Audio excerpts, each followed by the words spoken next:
तो 46 all out के बाद वैसे ही उम्मीद बहुत कम थी, लेकिन फिर हमने देखा कि किस तरह न्यूजीलैंड 180 पे 3 था दिन के अंत में, लेकिन आज शुरू में आते ही उनकी विकेटें गिरती गई। भारत ने गेंदबाजी बहुत बढ़िया करी, जिसके कारण वो 230 पे उनकी 7 विकेटें गिर चुकी थी। लेकिन उसके बाद क्या हमने देखा, इतनी बड़ी साझेदारी लगी जिनके बीच रचिन रविंद्र और टिम साउदी थे, और दोनों ने 137 रन लगाए। जी हां, 8वें विकेट के लिए 137 रन लगाए, जो कि बहुत बड़ा झटका होता है किसी भी ऑपोजिशन के लिए।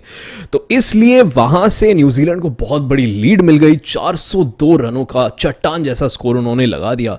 वहां से भारत के लिए जीतना, आप कह सकते हैं, काइंड ऑफ हाथ से बाहर निकलता हमें दिख रहा था। अब पता नहीं भारत यहां से जीत सकता है कि नहीं, क्योंकि 2 पूरे दिन बाकी हैं और हमें नहीं पता इसमें बारिश होगी नहीं होगी, लेकिन अज्यूम करते हैं बारिश ना हो। अब भारत को यहां से क्या करना होगा। भारत ने शुरुआत बहुत बढ़िया करी अपने दूसरे पारी की। रोहित शर्मा ने 52 रन बनाए। अनफॉर्चुनेट था, आउट हो गए, नहीं तो शायद आज शतक जड़ देते, क्योंकि मार रहे थे। यशस्वी को भी अच्छी शुरुआत मिली थी, लेकिन वो लंबा नहीं खींच पाए उसको।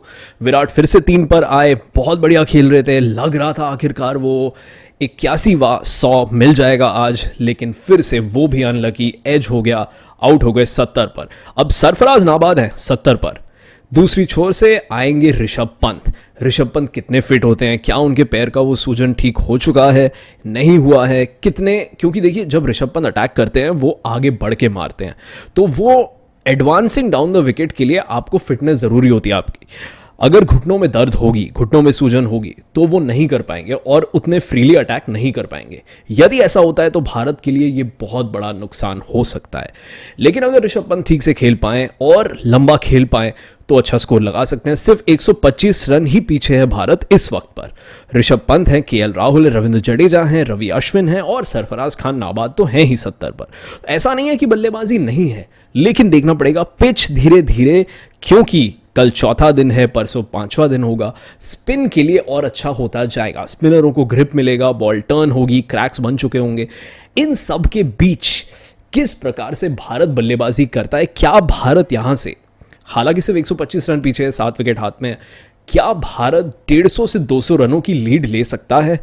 यानी कि यहां से आप समझिए 325 रन क्या भारत और लगा सकता है? देखिए लगा तो सकता है, क्योंकि 231 पे 3 है भारत। अगर, लेकिन आपको ये देखना होगा कि और ये 325 रन कौन लगाएगा। क्या सरफराज शतक के बाद लंबा खेल पाएंगे अगर शतक लगाते हैं? अगर सरफराज 120 तक पहुंचते हैं, मतलब 50 रन और वही बना देंगे, बाकी 275 आपके लिए कौन बनाएगा? ये बहुत ज़रूरी सवाल है। क्या ऋषभ पंत 110-120 रनों की पारी खेल सकते हैं? क्या केएल राहुल भी एक 110-120 रनों की पारी खेल सकते हैं?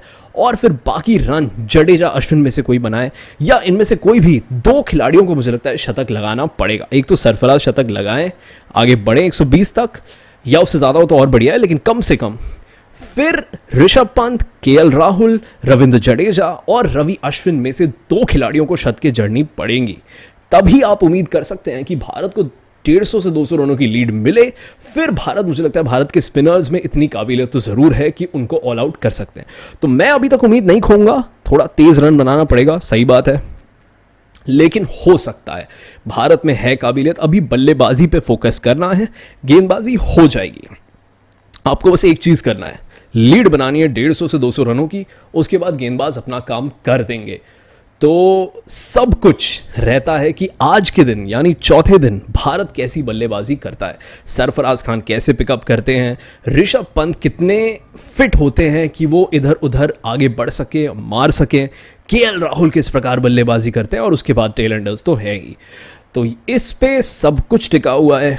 उम्मीद हमें अभी भी है कि भारत यहाँ से कुछ करिश्माई ज़रूर कर सकता है। बहुत बहुत शुक्रिया देखने के लिए, बाय बाय।